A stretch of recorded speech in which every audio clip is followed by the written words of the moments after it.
Պատրաստելու է մերձավոր արևելքի համերով եւ բույրերով ապուր, որի մի մասը արդեն նախապատրաստել եմ, հիմա կպատմեմ ինչ եմ արել։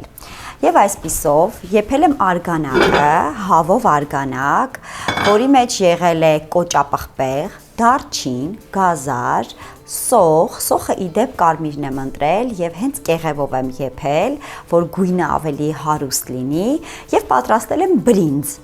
Հիմա այս ապուրի ամբողջ հետաքրքրությունը, բացի համեմունքները, նաև մատուցման ձևն է։ Եկեք սկսենք։ Սկզբից դնում ենք բրինձը։ Հետո դնում եմ այն գազարները, որոնք որ եղել են արգանակի մեջ։ Հետո դնում եմ սոխը, իհարկե նախընտրության հարց է, ով սիրում է, կարող եք մատուցել սոխով։ Հետո դնում եմ հավի միսը։ Արգանակը մատուցելու ենք փոքրիկ թեյնիկով։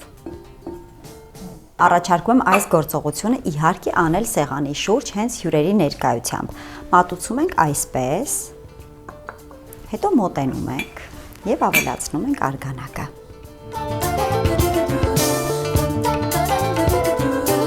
Վերջ, այսքան բան, գեղեցիկ, տպավորիչ եւ շատ հարուստ համերով ապուր։ Սեղմեք զանգի կոճակը, սրտիկեք ինձ, ուղարկեք այս բաղադրատոմսը ձեր սիրելի ընկերոջը, իսկ ես գոհ եմ ինձանից։